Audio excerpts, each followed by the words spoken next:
வணக்கம். நீங்கள் இணைந்திருப்பது காலை நேர பிரதான செய்திகளுடன்.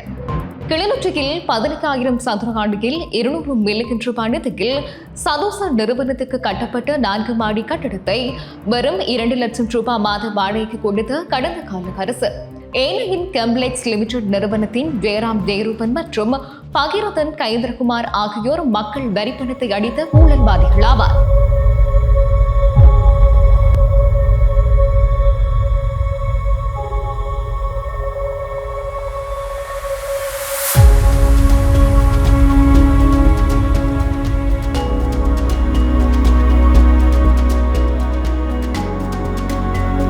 ஜெயக்குமார் வினோத்குமார், கிளிநொச்சி தான். இப்போ ஜெர்மனியில் ஃப்ராங்க்ஃபர்ட்டில் இருக்கிறேன். அப்பா வந்து இங்கே கிளிநொச்சியில் இருந்தவர், அப்பாவும் வியாபாரத்துறையில் இருந்தவர், அம்மாவும் வியாபாரத்துறையில் இருந்தவா. அப்பா வந்து அதுக்கு முதல் வயல் செய்தவர். அப்பா ஒரு என்டர்பிரைனராக அதை ஆரம்பித்து குளிர்கள் நிலையம் ஒன்று இங்கே நடத்தி வந்தவர். போர்க்காலத்தின் வரைக்கும் அது எங்களுக்கு ஒரு வெற்றிகரமான ஒரு தொழிலாக குடும்பத்துக்கு அமைஞ்சிருந்தது. அது வரைக்கும் எல்லாமே சந்தோஷமாக இருந்தது. அதுக்கு பிறகு 100லேருந்து 0க்கு வந்த மாதிரி ஒரு நிலை உண்டு. இப்போ அதுக்கு பிறகு இடப்பெயர்வுகள், நாடு விட்டு நாடு மாறினது. கடைசியாக அப்பா தஞ்சங்கோரி ஜெர்மனிக்கு சென்றார். அப்போக்கு இருந்த நண்பர்கள்லாம் கடைசி வரைக்குமே இப்போ வரைக்கும் நண்பர்களாக தொடர்ந்து கொண்டிருக்கணும். அது ஒரு பொற்காலம். எனக்கு ஆரம்பத்திலிருந்தே வியாபாரம்ன்றது அது ஊறி போனோண்டா போயிட்டுது. அப்பா வந்து வியாபாரத்துக்கு இருந்தபடியாக நானும் என்னை அறியாமலேயே சின்ன வயசுலேருந்தே அதை பார்த்து விரும்பாமலோ வியாபாரத்துக்கு உள்ளுக்கு நுழைஞ்சிட்டேன். இப்போ இந்த ஜெர்மனுக்கு போயும் என் மேற்படிப்புகள் சார்ந்து இருந்தது ஃபுல்லாக ஐடி சம்மந்தப்பட்டு தான். என்ன தான் வெளிநாட்டில் இருந்தாலும் இப்போ அந்த மொழி கதைக்கக்கூடிய மாதிரி இருந்தாலுமே தமிழ்ன்றது வந்து கிட்டத்தட்ட அந்த என்னென்னு சொல்லி தமிழில் கதைக்கிறது, தமிழ் ஆக்களோட சேர்றது, பழகிறதுன்றது ஒரு மனசு வந்து இலவாக இருக்கிற மாதிரி இருக்கும். அதுவும் கிளிநொச்சி நான் பிறந்த இடம், என் நண்பர்கள் அப்படி இப்படின்ற கேட்க வந்து கட்டாயம் ஜெர்மனிலேருந்து இங்கே வந்து நிற்கிறது வந்து எனக்கு ஸ்ட்ரெஸ் ஃப்ரீயாக இருக்கும். என்னுடைய அப்பா நேசன் என்று அழைக்கப்படுகிற பகீரதன். தன்னுடைய தாப்பினாரை 5 வயதில் இழந்தவர். அதன் பிற்பாடும் கூட அவருடைய உறவினர்களுடைய ஊக்கப்படுத்தலால் தொழில்துறையிலே தன்னை இணைத்து தொழில்துறையிலே கடினமாக உழைத்து முன்னேறியவர். 2009 இறுதிப் போரிலே எல்லாவற்றையும் இழந்த பொதுமக்களிலே எங்களுடைய அப்பாவும் ஒருவர். சோரம் போகாமல் மீளவும் 2010 இங்கே நாங்கள் மீள கிளிநொச்சிக்கு வந்து தன்னுடைய கடினமான உழைப்பினால் ஒரு கிளிநொச்சியிலே பேர் சொல்லக்கூடிய தொழிலதிபர்களிலே எங்களுடைய அப்பாவும் ஒரு ஆள் இருக்கிறார். எனக்கு அடையாளம் என்னுடைய அப்பா என்று தான் நான் சொல்லணும். விழுகிற இடத்துல என்னை தூக்கி விடுறதுலையும் சரி, என்னை உற்சாகப்படுத்தி நான் தன்னுடைய பிள்ளை செய்வது சரியாக தான் செய்வானுங்கிற ஒரு நம்பிக்கையை என் அப்பா கொண்டிருக்கிறதால தான் நான் என்னுடைய அடுத்த வாழ்க்கையில் அடுத்த கட்டங்களுக்கு நோக்கி செல்லக்கூடியதாக இருக்குன்னு நான் கருதுகிறேன்.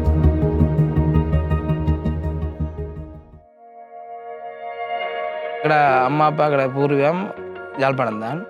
ஆனால் எங்களோட குடும்பம்ன்றது ஒரு நடுத்தர குடும்பம். அதோட விவசாயத்தை நம்பின குடும்பமாக இருந்தபடியாக அம்மா அப்பாக்கள் இஞ்சை நோக்கி, அதாவது வன்னியை நோக்கி வர வேண்டிய ஒரு சூழ்நிலை அமைஞ்சது.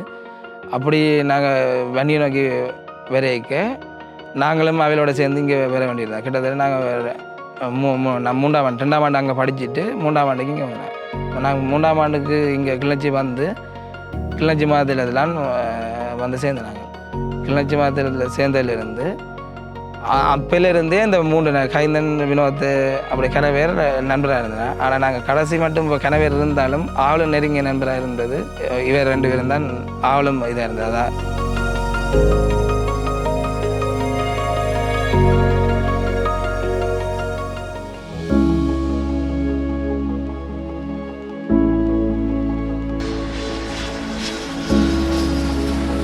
நாங்கள் தொழில்துறையில் இருக்கும். நாங்கள் அப்படி இருக்க வருடத்தின் இறுதி கால பகுதியில் எங்களுடைய நண்பர்களாக இணைந்து நாங்கள் சுற்றுலா செல்வது வழமை.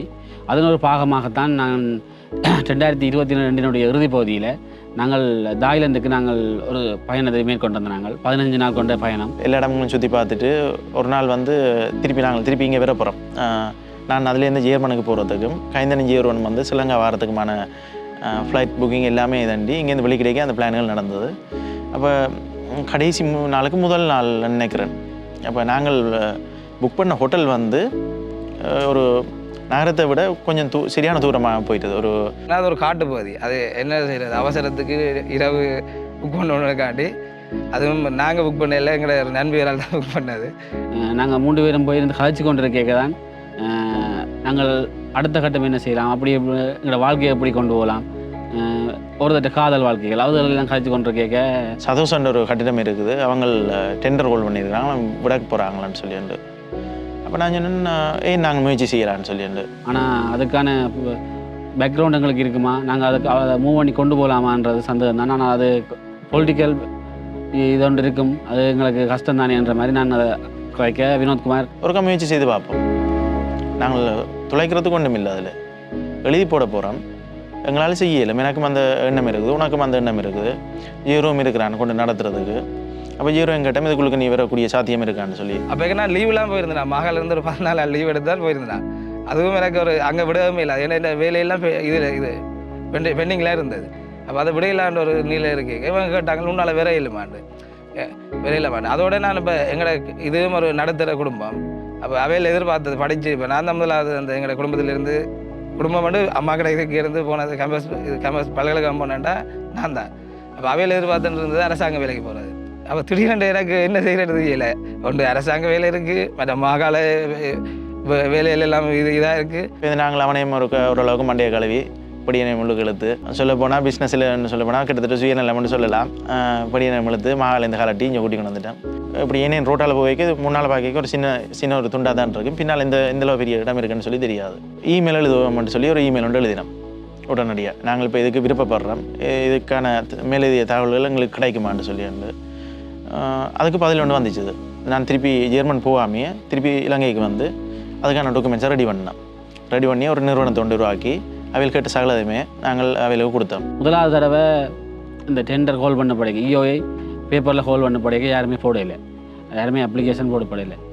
ஆனால் ரெண்டாம் தரம் போடைக்க நாங்களும் அதில் ஒரு நிறுவனமாக நாங்கள் அதற்கான எங்களுடைய இஓஐ சமர்ப்பித்த நாங்கள் எங்களோட 2 பேர் போட்டியாளர்களாக வந்தவே, ஒரு சிங்களவர், இன்னொருவர் கொழும்பு வெள்ளவத்தை சேர்ந்த ஒரு தமிழால். அது பரிசீலிக்கப்பட்டு நாங்கள் இன்டர்வியூக்கு கூப்பிட்டவே நாங்கள் இன்டர்வியூக்கு போனான். நான் தான் இன்டர்வியூக்கு போனான்.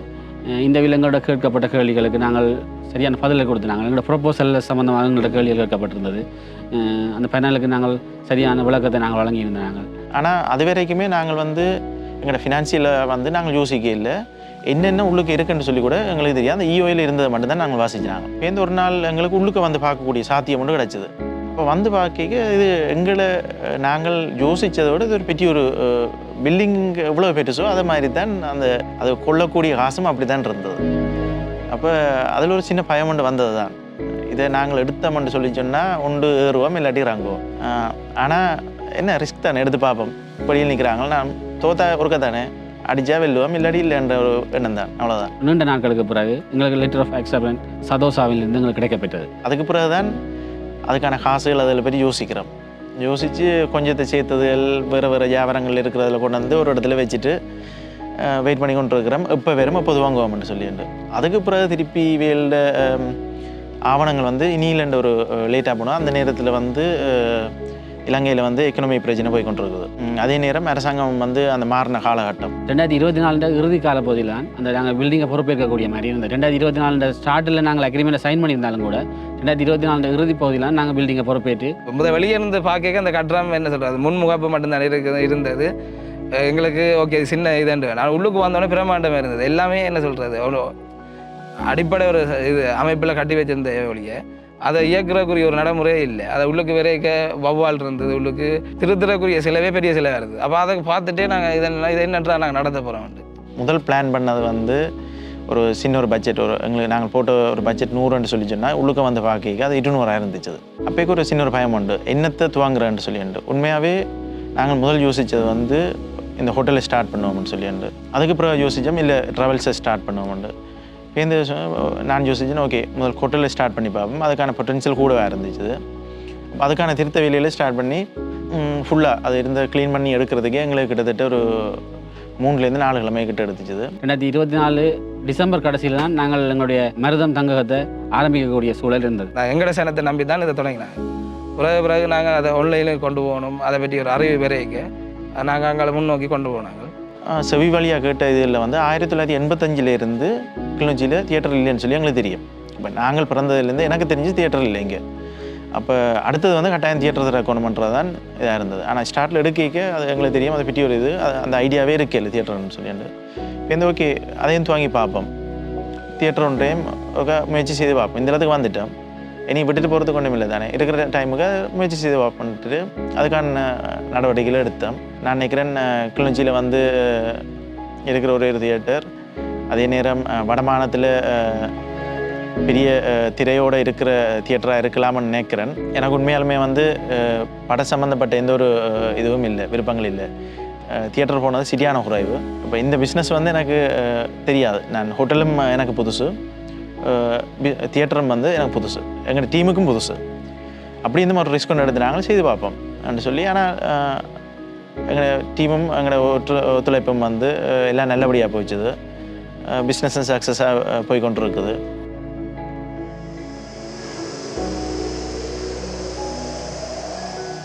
ஒரு நாள் கைந்தண்டே இருந்து இரவு 5-6 லிங்க் வருது, ஃபேஸ்புக் லிங்குகள், யூடியூப் லிங்குகள் வருது. ஒரு கூட்டம் நடந்திருக்கு சிங்களத்தில், எனக்கு சிங்களமும் தெரியாது. உடனே ஜீரோன்னு கடிச்சு கேட்குறேன்னு என்ன கதைக்கிறாங்கன்னு சொல்லிட்டு அதில் பேர் வருது கஜிந்தனுக்கு பதிலாக கஜேந்திரன் சொல்லியும், ஜீரோனுக்கு பதிலாக ஜெயபரன் சொல்லியும். அதால் அண்டையிலேருந்து ஜீரோனுக்கு ஜெயபரன் மாற்றியாச்சு. නිසා කිලිනොච්චියේ තියෙන බිල්ඩින් එකක් සම්බන්ධව ඒ කියන්නේ ස්ක්වයර් පීට්ස් 15000ක් විතර තියෙන බිල්ඩින් එකක්. දැන් ඒකේ තත්ත්වය මොකක්ද? ඇත්තටම සර් මේක ඕවරෝල් ෆ්ලෝස් 4ක් තියෙනවා. 4 තමයි ස්ක්වයර් ෆීට්ස් ගන්න ඔය වගේ ගණනක් දාලා වශයෙන් එන්නේ. මේක දැනට රෙන්ටඩ් කරලා තියෙන වෙන පාටි එකකට ලක්ෂ 2ක් වගේ මට මතක විතර ගානකට අපි මේක ලංකාවේ මිලියන 2ක් නෑ ලක්ෂ 2ක් මාසෙකට. இது ஒரு ஊழல் ஊடாகவும் அரசியல் பின்புலம் ஊடாகவும் இந்த கட்டிடத்தை வந்து வாடகை எடுத்ததும், அதே இந்த முழு கட்டிடத்துக்கான வாடகை தொகையை நாங்கள் வந்து கீழே அவைகளுக்கு யார் எங்களுக்கு கட்டிடம் தந்துச்சுனமோ அவையில்ட்டேருந்து திருப்பி அறவிடுற மாதிரியும் ஒரு கூட்டத்தை அப்படி ஏதோ ஒரு கிட்டத்தட்ட அப்படி ஒரு ஸ்டோரி ஒன்று போயிடுச்சு. நாங்கள் எங்களுக்குள்ள கதைச்சோம் இது என்ன செய்யலாம். ஆனால் நாங்கள் பயப்படையில்லை, ஏன்னா அதுக்குரிய வழிமுறைகள் ஃபுல்லாக நாங்கள் செய்துதான் அதை எடுத்து நாங்கள் எங்களை இலக்கியை நோக்கி நகர்ந்துட்டு இருந்தாங்க. அப்போ நாங்கள் தியேட்டர் வேலை தொடங்கி ஒரு 75% வேலை முடியக்கான பிடிக்கிற பிரச்சனை வந்தது. இதுக்கு எவ்வளோ நாள் நாங்கள் மினா கட்டினாங்கள், எவ்வளோ இலக்கழிஞ்சினாங்கள், எவ்வளோ இன்வெஸ்ட் பண்ணதுக்கு கொண்டு போட்டுனாங்களேங்க. இது பார்த்தோம், இது இப்போ வேறு ஒருத்தரும் தெரியாத ஒரு ஸ்டோரி உண்டு. அவையில் இதை பற்றி கதைக்கினேன். கீழே கொமெண்ட்ஸில் பார்த்தேன் கூடுதலான ஆக்கள் சப்போர்ட் பண்ணி கதைச்சிருந்துச்சுன்னா. அப்படி கிளிநொச்சியில் ஒரு ஹோட்டல் ஒன்றும் இல்லை உண்மையாலுமே. இப்போ நான் அப்படி தான் நம்புகிறேன். இப்படி ஒரு தூய்மையான அதை தான் நாங்கள் ஃபோக்கஸ் பண்ணி செய்து கொண்டு இருக்கிறோம். ஒரு க்ளீனான ஹோட்டல், வேறு ஆக்கள் வெளிநாட்டாக்களை ஈர்க்கக்கூடிய ஒரு ஹோட்டலாகவும் இருக்குது கட்டாயம். அப்படியான ஆக்கள் கொஞ்சம் சப்போர்ட் பண்ணிச்சுன்னா, சில ஆக்கள் வந்து நெகட்டிவிட்டி கமெண்ட்ஸ் சொல்லி இருந்துச்சுன்னா அதை நாங்கள் வந்து ரிவ்யூ பண்ணுறதுக்கு விரும்ப இல்லை, அதுக்கான பதில் கொடுக்குறதுக்கு நாங்கள் தயாரில்லை. என்னென்னு சொல்லிச்சுன்னா எங்களுக்கு தெரியும் எது உண்மைன்னு சொல்லி தெரியும். அப்போ அதால் அந்த விமர்சனங்கள் நாங்கள் அப்படியே விட்டுட்டோம், கடந்த நாங்கள். இதால் எந்த பிரச்சனை வந்தாலும் நாங்கள் சவால் கொள்வோம் என்ற ஒரு நிலையெல்லாம் நாங்கள் நடந்துனாங்க. இதுவரை நாங்கள் எந்த ஒரு அரசியல்வாதியையும் நாங்கள் இந்த கட்டடத்தை பெற்றுக்கொள்வதற்காக நாங்கள் அணுகவில்லை. எந்த ஒரு அரசியல் பின்புலமும் எங்களுக்கும் இல்லை. நாங்கள் வர்த்தக செயற்பாடுகளில் கிளிநொச்சியில் ஈடுபடுகிறார்கள், எங்களுக்கு என்ற ஒரு பெயர் இருக்கிறது. அதே நேரம் நாங்கள் தேவையற்ற விடயங்களிலே நாங்கள் இந்த பிரதேசங்களிலே நாங்கள் ஈடுபடுபவர்கள் அல்ல. நாங்களும் அதை கடந்து போய் கொண்டிருந்தோம். நாங்கள் எங்களுடைய வேலைகள் அந்த செய்தி வந்த காலப்பகுதியிலே கூட எங்களுடைய திரையரங்கு வேலைகள் நடைபெற்று கொண்டு தான் இருந்தது. நாங்கள் அதனை எந்த காரணம் கொண்டு நாங்கள் நிப்பாட்டையில் தொடர்ச்சியாக செய்து கொண்டே இருந்தோம். எனக்கு ஒரு எண்ணம் ஒன்று வந்துச்சு, இது இப்படியே நாங்கள் நியூஸ் வந்திருக்குது, ஆனால் நாங்கள் வேலை செஞ்சு கொண்டிருக்கிறோம், நாங்கள் இதுக்கு ஒரு நடவடிக்கைக்கு போகலாமா என்ற ஒரு எண்ணம் வந்துச்சு. இல்லை நடவடிக்கை போகிறதுக்கு முதல் ஏதாவது ஒன்று செய்வோம் என்ற யோசிச்சு கொண்டிருக்க ஒரு ஜனாதிபதிக்கு ஒரு கடிதம் ஒன்று போடுவாங்க. ஜனாதிபதி செயலகத்துக்கு ஒரு கடிதத்தை நாங்கள் அனுப்பினோம். அதுக்கு ஒரு ரிப்ளை ஒன்று வந்துச்சு. இது நாங்கள் எங்களுடைய செய்தியை நாங்கள் வடிவாக விளக்கமாக எழுதி நாங்கள் அதை அனுப்பியிருந்தோம். அது எங்களுக்கு சாதகமான ஒரு கடிதத்தை வந்துச்சு. அதை வடிவாக விசாரித்து ரிப்ளை தங்களுக்கு பதிலளிக்க சொல்லி ஜனாதிபதி செயலகத்திலிருந்து உரிய அதிகாரிகளுக்கு வந்திருந்தது. அதுக்கு பிறகு எங்களுக்கு எந்த இதுவும் இல்லை. நாங்கள் நேர்மையாக தான் இந்த கட்டடத்தை பெற்று நேர்மையாக தான் நாங்கள் தொழில் செயற்பாடுகளையும் ஈடுபடுகிறோம். சவால்களை நாங்கள் நிறையவே கடந்து தான் வந்திருக்கோம். இந்த பில்டிங் எடுத்ததுலேருந்து நிறையவே சவால்கள், என்னுடைய அப்பாவும் சரி என்னுடைய குடும்பமும் சரி எனக்கு ஒரு உற்சாகத்தை வழங்குவது உண்டு. அந்த வகையிலே சவால்கள் வருகிற பொழுது என்னை ஊக்கப்படுத்துவதிலே என்னுடைய குடும்பம் ஒரு பெரும் பங்காற்றுகிறது. கிட்டத்தட்ட சொல்ல போனால் இந்த வெளியில் பழகிட்டேன்னு தான் சொல்லணும். நாங்கள் இது ஸ்டார்ட்டில் தாய்லாந்துலேருந்து அந்த ரூமுக்கு என்னத்துக்கு இதை எப்படி எடுத்து கதைச்சி இதை எப்படி செய்ய போகிறோம்னு நினச்சோமோ இப்போ வரைக்கும் அதே சிந்தனையெல்லாம் ஓடிக்கொண்டிருக்கிறோம். எனக்கு தமிழ் சார்ந்து பயணிக்க வேண்டும் என்பதில் எனக்கு நிறைய ஆவல்கள், நிறைய விருப்பங்கள் இருக்கிறது. நாங்கள் எங்களுடைய தங்ககத்தை நாங்கள் ஆரம்பிக்கின்ற பொழுது அதற்கு மருதன் தங்ககம் என்கிற நாமத்தினை நாங்கள் சூட்டியிருந்தோம். திரையரங்குக்கான வேலைகளை நாங்கள் ஆரம்பிக்கிற பொழுது அதற்கான நாமத்தை தெரிவு செய்ய வேண்டிய தேவை ஏற்படுகிறது. நாங்கள் கலந்து ஆலோசிக்கிறோம், நிறைய பேர் டிஸ்கஸ் பண்ணுறோம். சேரன் என்கிற பேரை வைப்போம் உண்டு. அது என்ன காரணம் என்ற வந்து பார்க்க இந்த இடத்துல முதல் சேரன் சுவையம் என்ற ஒரு ஸ்தாபனம் இருந்தது. அதன் பேரையும் தொடர்ச்சியாக கொண்டு போகணும், அடுத்த சந்ததிக்கு கடத்தணும் என்ற ஒரு தேவையும் இருந்தது. அதே நேரம் தமிழ் பேரை நாங்கள் சூட்டுகிற பொழுது எங்களுடைய அடுத்த சந்ததிக்கும் இந்த தமிழ் பேர்கள் சூட்ட வேண்டும் என்கிற எண்ணப்பாடு வரும் என்ற வகையில் நாங்கள் சேரன் திரையரங்கம் என்கிற நாமத்தை இந்த எங்களுடைய திரையரங்குக்கு நாங்கள் சூட்டியிருக்கிறோம்.